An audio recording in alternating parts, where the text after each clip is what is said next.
도대체 어떻게 길렀길래 이기적으로 사람을 만들 수가 있냐. 저는 리더로서 식구들의 성장을 정지시키고 제가 알고 있는 모든 제도나 틀 속에 가두어두고 어쩌라고. 항상 가해자는 기억이 안 나고 피해자는 기억이 남는다. 제가 바뀌니까 식구들이 바뀌더라고요. 진정한 미용인이 된 미용 경력 4년차라고 생각해요.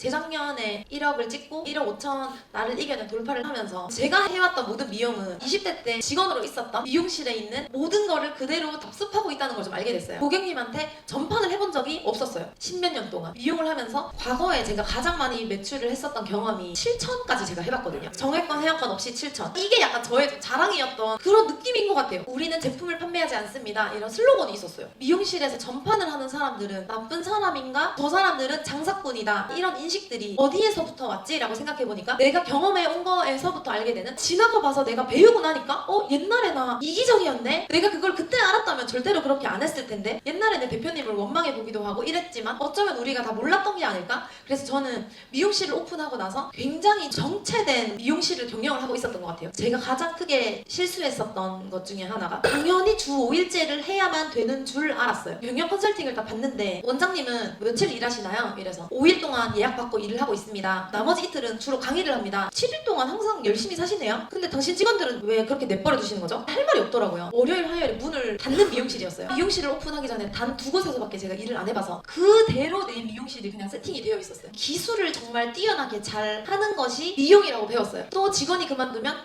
기술이 부족하고, 전 직원이 퇴사를 했네? 이거는 아카데미를 차리라는 신의 계시다. 더 기술을 깊게 해야 되겠다. 기술적인 성장이 저의 모든 것이었어요. 팀장, 실장, 부원장, 직급 제도대로 서열이 정리되는 줄 알았어요. 3년 정도 됐으니까 너는 팀장, 너는 이제 부원장. 왜 그렇게 운영하셨어요? 라는 질문을 컨설팅에서 받았을 때는 예? 왜 메인제로 하셨어요? 예? 이렇게만 왜 이렇게 해야 되는지 저 스스로도 설명할 수 없는 제도들로 미용실을 경영을 하고 있었죠. 실제로 이제 정착 지원금이라고 해서 디자이너가 막 되면 고객님이 없으니까 그 선생님을 챙겨주고 싶은 마음에 정착 지원금을 무한으로 지원했었고, 디자이너 처음 시작할 때부터 고객님이 왕창 있으면 너무너무 좋아하겠지 하면서 고객님을 모집을 해요. 이 선생님이 이제 데뷔합니다. 그 오픈 채팅으로 진짜 몇백 명이 이렇게 들어가요. 지금은 알죠, 내가 미친 짓을 했구나. 막상 그렇게 했던 선생님이 자기 고객으로 만들지 못했던 것 같아요. 나처럼 이렇게 고생스럽지 않았으면 좋겠다, 이런 마음으로 하다 보니까 모두가 정지했었던 미용실을 하고 있었어요. 미용을 뭐라고 생각해? 미용실을 왜 오픈했니? 미용실에 출근하는 식구들은 너한테 어떤 존재야? 너의 삶을 왜 살아가고 있니? 미칠 것 같은 거예요. 그 어떤 거에도 대답을 할 수가 없겠더라고요. 저희는 2년 6개월로 원래 인턴 과정이 정해져 있는 미용실이었어요. 주어진 답안지에 거기 안에서 사라지는 인생을 너무도 많이 살아가고 있는 것 같아요. 지금 제가 하는 발언이 위험할 수도 있다고 생각을 하거든요. 그래서 저도 40살이 되어서야 경영의 방향을 바꾸려고 하니까 대단히 괴롭고 어려운 시간을 보냈어요. 제가 저를 바꾸는 게 세상에서 가장 어려웠었던 것 같아요. 컨설팅 이후로 제가 미친듯이 책을 읽었어요. 너무너무 중요한 게 사고방식이라고 하더라고요. 우리는 전부 원하든 원하지 않든 사고방식을 가지고 있는 것 같아요. 10년간 운영하면서 내가 너무도 이끌려가는 리더였구나 알게 됐어요. 성장하는 사고방식은 뭐였냐면 스스로 선택하는 거였어요. 하루를 일하든 5일을 일하든 내 삶을 스스로 선택해야 되는데 국가의 제도나 주변의 환경에 의해서 내가 선택을 하게 되더라는 거를 배우게 됐어요. 월요일 화요일을 그냥 일단 문을 열었죠. 식구들이 한 명이라도 하고 싶은데 미용실이 문이 닫아서 못할 수도 있잖아요. 당연히 처음에 문을 열었을 때는 식구들은 없었어요. 저도 원장님이랑 같이 해볼래요? 이러지 않잖아요. 하던 강의를 다 중단하고 일단은 저는 계속 나왔어요. 지나는 시간이 겪으면서 1명, 2명 식구들이 합류하고 스스로 저도 해볼래요. 지금 제가 운영하고 있는 미용실에는 전 디자이너 선생님들이 주체적인 삶을 살아가고 있어요. 그리고 메인제가 알고 보니까 이기주의랑 개인주의를 더 극대화시키는 제도라는 걸 알게 됐어요. 디자이너 시절에 어떤 기억이 있냐면 15분에 한 명씩 커트 고객님이 있는데 30몇 명을 머리를 자른 날이 있어요. 제가 너무 불쌍해 보였는지 도와주러 온 친구가 있었는데 갑자기 그 친구가 다음날 아침에 저한테 오더니 막 울면서 저 이제 선생님 도와주러 못 가요 이렇게 말을 하는 거죠. 왜? 이러니까 저 선생님한테 뒤지게 혼났어요 어제 이러는 거예요. 디자이너가 서로 관계가 안 좋다 보니까 누구를 도와주는 게 싫었던 거죠. 기술 교육만 했는데 제가 컨설팅을 받고 나서 도대체 어떻게 길렀길래 이기적으로 사람을 만들 수가 있냐 라고 저한테 말씀을 하셨어요. 이기적인 식구들로 키우고 싶지 않았고 다 같이 잘 성장했으면 좋겠다, 이게 제 마음이었는데 목표도 너무 불분명하고 문제였다는 걸 알게 됐어요. 기술 교육을 중단하지 않았어요. 기술은 해야 됩니다. 기술 교육 플러스 인간관계, 고객의 마음, 그리고 고객을 대한 우리의 자세. 이거를 가르치다 보니까 갑자기 조이 같은 선생님이 나타난 거죠. 스스로를 또 확장시켜서 무뚝뚝한 남자 고객님한테 그림을 그리게 하는 걸 보면서 경악을 금치 못했어요. 진짜 대단하다. 고객이 미용실에 왜 오는지에 대한 마음들을 전달하니까 저 포함해서 너무도 많은 식구들이 성장을 했고, 선후배 직급 제도가 아니라 수평적인 문화. 저 친구한테 제가 물어봤어요. 처음에 나는 어땠어? 무서운 원장님이었대요. 권위적이었고 핀셋 4개가 없으면 난리 났고, 첫 출근한 지 일주일이 되던 날 원장님 오늘 진짜 날씨가 너무 좋아요. 밥 먹는데 자기도 너무 할 말이 없어가지고 그렇게 얘기를 했대요. 근데 이제 제가 이렇게 얘기했대요.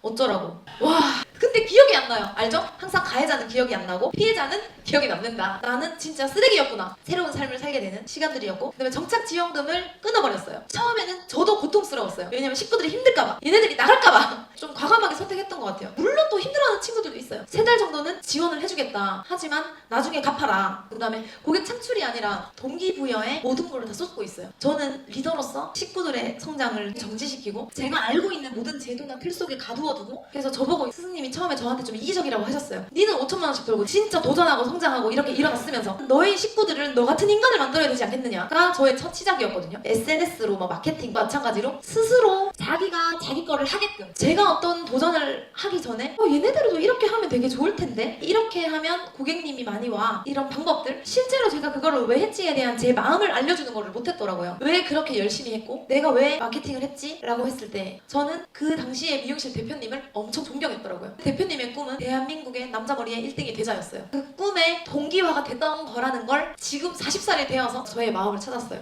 저희 미용실의 식구들도 그렇게 살아가고 있다 보니 스스로 도전하는 숫자를 선택하고 생각하게 되는 미용을 하고 있습니다. 이 메시지를 좀 드리고 싶은데요. 미용사라는 단어인데 저는 이제서야 제가 미용사라는 걸 자랑스럽게 이야기할 수 있게 됐어요. 원래도 자랑스럽긴 했지만 미용이라는 거를 입사하는 식구들 40만 대한민국의 모든 미용인분들한테 이게 바로 미용이다라는 거를 말씀을 드릴 수 있게 됐는데, 미용이라는 거는 얼굴 용자라는 걸 쓴대요. 너무도 늦게 알게 됐어요. 저는 현재 진정한 미용인이 된 미용 경력 4년차라고 생각해요. 누군가의 얼굴을 아름답게 해주는 존재가 미용이라는 거를 알게 되면서 고객님의 얼굴이 조금 더 편안해지게, 조금 더 흐뭇하게 미소 지을 수 있게, 그리고 두 번째는 스승사자래요. 미용사가 스승사자를 쓰는 4가지의 직업 중에 하나래요. 의사, 교사, 목사, 그리고 미용사. 고객의 얼굴을 아름답게 해주는 누군가의 스승이 되어야 하는구나. 저희 미용실에 들어오는 모든 친구들이 자신의 스승을 찾아야 한다고 생각하는 마음으로 하고 있어요. 그들의 스승이 제가 되어야 한다는 말이 아니에요. 이 친구들이 살아가면서 자신의 마음에 영감을 주는 스승이라는 존재를 만나야 된다. 그게 책이 될 수도 있고 영감을 주는 영상이 될 수도 있고, 그래서 저도 누군가로부터 받은 그 영감으로 인해서 제 마음이 동요돼서 저의 삶이 다 송두리째 바뀌었고, 미용실이 삭막하고 이기적이고 서로 대화를 하지 않고 조용한